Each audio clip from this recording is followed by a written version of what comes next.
ஸ்ரீமதி ராமானுஜாய நமஹா. ஆழ்வார் எப்பெருமானார் ஜீயர் திருவடிகளே சரணம், ஆச்சாரியன் திருவடிகளே சரணம். காலக்ஷேபம் அப்படின்னு பல இடங்களிலே நாம் கேள்விப்பட்டிருக்கின்றோம். காலக்ஷேபம் என்றால் என்ன? நேரத்தை செலவிடுவது. அந்த நேரத்தை செலவிடுவதற்கு தடையாக இருப்பது. நாம் நேரத்தை செலவிடக்கூடியது எப்படி செலவிடுகின்றோம் அப்படிங்கறத தான் காலக்ஷேபம்னு சொல்றது. பொதுவான அர்த்தம் நேரத்தை கடத்துவது, நேரத்தை செலவிடுவது. நமது நேரத்தை கடத்துவதிலோ அல்லது செலவிடுவதிலோ இருக்கக்கூடிய தடைகள். பொதுவா நேரத்தை செலவிடுவது அப்படிங்கிறது ரெண்டு வகைப்படும். ரெண்டு விஷயங்கள் உள்ளது. தேக யாத்ரா அப்படின்னும் ஆத்ம யாத்திரை அப்படின்னும் ரெண்டு வகைப்படும். தேக யாத்திரானா இந்த உடலுக்காக நாம் செலவிடக்கூடியதான நேரம், நம் உடலையும் நம்முடைய உறவினர்கள் உடலையும் வளர்க்கக்கூடியதிலேயே நாம் செலவிடக்கூடியதான நேரங்கள், இந்த உடலை நினைத்தே செலவிடக்கூடியதான நேரங்கள். அதே ஆத்ம யாத்ரா அப்படின்னா ஆன்மாவினுடைய நன்மைக்காக செலவிடக்கூடிய நேரம். இந்த உடல் தேவைகள் அப்படின்னா அது அவசியம்தான். அவசியமானவற்றுக்கு நாம் நேரத்தை செலவிட்டு விட்டு மற்றைய நேரங்களில் எல்லாம் ஆத்ம யாத்திரைக்காக நாம் செலவிடுவதே உச்சிதம் அப்படின்னும் ஆழ்வார்கள்லாமும் தங்களுடைய பாசுரங்களிலே காட்டி கொடுக்கிறார்கள். திருமழிசை ஆழ்வாரும் தெரித்து எழுதி வாசித்து வணங்கி வழிபட்டு பூஷித்தும் போக்கிறேன் போது அப்படின்னு காட்டுறார். எம்பெருமானை பூசனை செய்தும் வணங்கியும் வழிபட்டும் பிறருக்கு காதலோடு கற்பித்தும் நேரத்தை நான் செலவிட்டேன் அப்படின்னு சொல்றார். பெருமையில்லாமல், அதாவது எம்பெருமானை பற்றி தெரிந்து கொள்வது, படிப்பது, பிறரிடத்திலே கேட்டு தெரிந்து கொள்றது, பெருமையில்லாமல் நாம் ஆராதனை பண்ணுவது, அப்படி திருவாராதனம் செய்வது, இதெல்லாம் செய்ய வேண்டும். ஆத்ம யாத்திரைக்கு உச்சிதமான ஒரு வழி அப்படின்னும் திருமழிசை ஆழ்வார் சொல்றார்.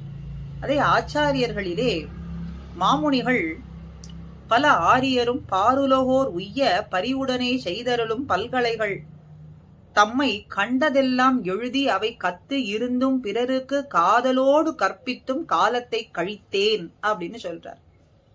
பிறருக்கு கற்பித்து நானும் தெரிந்து கொண்டும் ஆசையோடு பிறருக்கு, ஆசையுடையவர்கள் எல்லோருக்கும் ஆசையோடு கற்பித்து கொடுத்து என்னுடைய காலத்தை கழித்தேன் அப்படின்னு சொல்றார். ஆக காலக்ஷேபம்ங்கிறது பொதுவா நேரம் கடத்துதல், நேரத்தை செலவிடுதல் அப்படின்னு சொல்லப்பட்டாலும் கூட பூர்வாச்சாரியர்களினுடைய வாக்கியங்களிலிருந்து பார்க்கும் பொழுது நாம் பூர்வாச்சாரியர்கள் வாக்கியங்களை மூலமாக எம்பெருமானை தெரிந்து கொண்டும் மற்றவர்களுக்கு தெரிவிப்பித்தும் காலத்தை கடத்துவதுதான் உச்சிதமானது அப்படிங்கறதும் இங்கே தெரிகின்றது. அப்ப அதற்கு இருக்கக்கூடிய தடைகள்லாமும் என்னங்கிறத விரோதி பரிகாரங்கள் அப்படிங்கிற கிரந்தத்திலிருந்து நாம் இன்று காலக்ஷேப விரோதி என்பதைத்தான் அனுபவிக்க இருக்கின்றோம். தமோ குணத்திலிருந்து காலக்ஷேபம் கேட்கும் பொழுது, காலக்ஷேபம்னா பூர்வாச்சாரியர்களினுடைய கிரந்தங்களை நாம் தெரிந்து கொள்வது, படிப்பது, புரிந்து கொள்வது, மற்றவர்களுக்கு சொல்றது அப்படின்னு எல்லாம் பார்க்கிறோம்.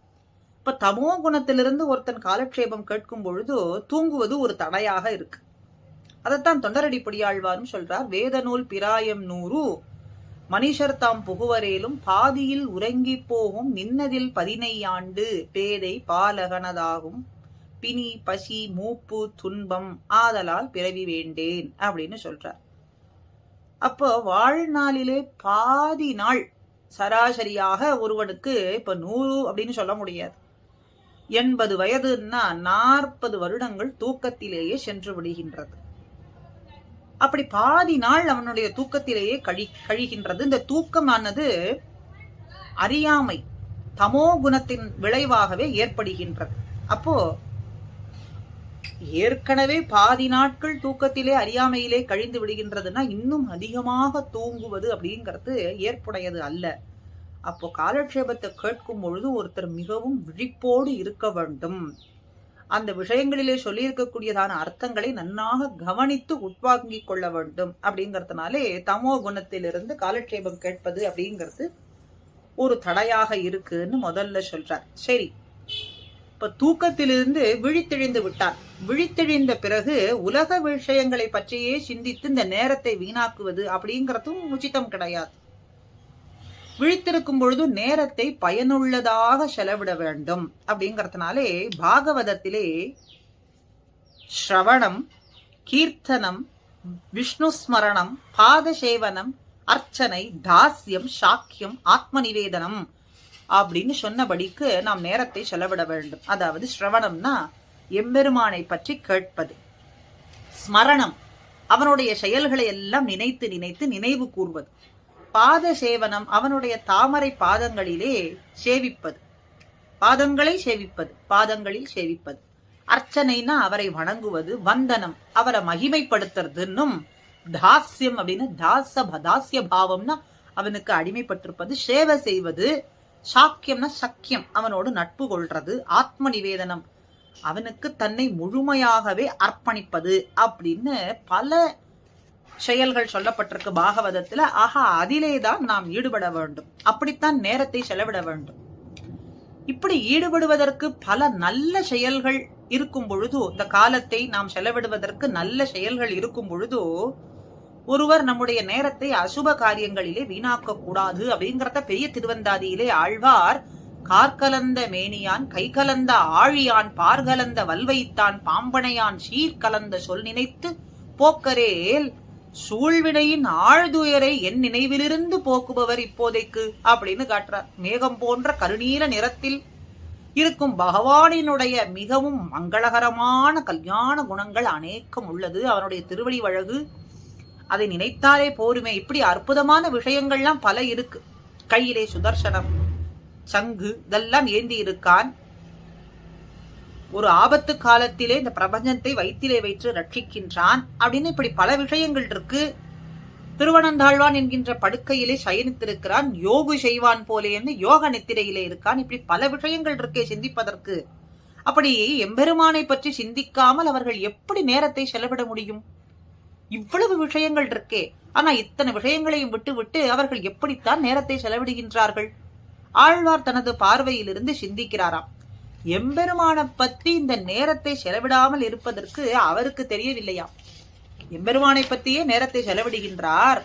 ஆக எம்பெருமானை பற்றி சிந்திக்காமல் எப்படித்தான் நேரத்தை செலவிடுகின்றது அப்படின்னு சொல்றாராம். அடுத்தது விஷய பிராவண்யத்திலே நேரத்தை செலவிடுவது அப்படிங்கறதும் உச்சிதம் கிடையாது. விஷயாந்தர பிராவண்யம் அப்படின்னு சொல்றார்கள்.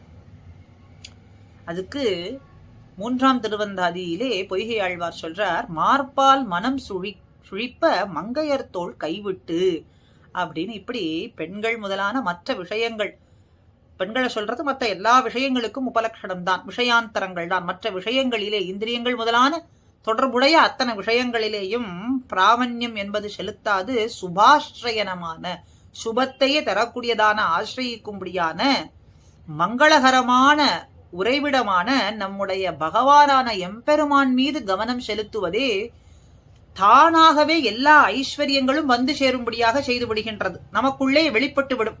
அசுபங்கள்லாம் மறைந்து போகும். சுபாஸ்ரயம்னா நல்ல மங்களங்கள், மங்களத்துக்கு இருப்பிடமானவன் எம்பெருமான். திருவை மங்களங்களுக்கெல்லாம் தலைவியானவளான திருவை தன்னிடத்திலே கொண்டிருக்கின்றான் அப்படின்னா சுபாஸ்ரயனமான எம்பெருமானினுடைய திருவடிகளை ஆசிரியித்தாலும் ஸ்மரித்தாலும் வணங்கினாலும் தொழுதாலும் ஸ்தோத்திரம் பண்ணினாலும் அத்தனை ஐஸ்வர்யங்களான மங்களங்கள் தன்னிடத்திலே வெளிப்பட்டு விடும். அசுபங்கள் எல்லாம் மறைந்து விடும். அப்படிங்கறதுனாலே விஷயாந்தர பிராவண்யங்கள் என்பதிலே காலத்தை செலுத்துவது, நேரத்தை கடத்துவது அப்படிங்கறதும் உச்சிதம் அல்ல அப்படின்னும், கரியான் கழலின் தாமரை பாதங்கள் பத்தி அப்படின்னு கருப்பு நிற எம்பெருமானினுடைய தாமரை பாதங்கள், அதை சிந்திக்காமல் நேரத்தை செலவிடுவதா அப்படின்னும் சொல்றார்.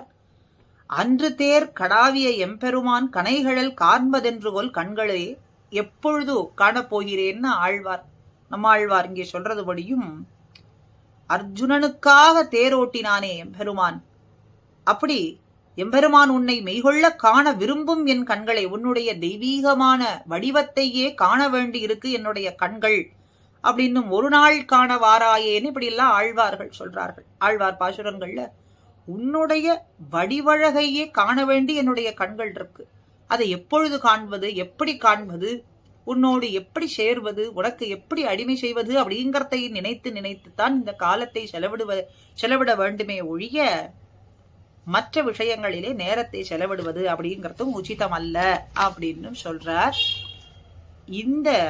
இன்று இந்த அனுபவத்தை இத்தோடு பார்ப்போம். பல விஷயங்களை காட்டி இந்த காலக்ஷேபம் என்று சொல்லக்கூடியதான நேரத்தை செலவிட வேண்டிய உச்சிதமான செயல்களை சொல்றார். அடுத்த பகுதியாகவும் கூடியிருந்து நாம் அனுபவிப்போம். ஸ்ரீமதே ராமானுஜாய நமஹா.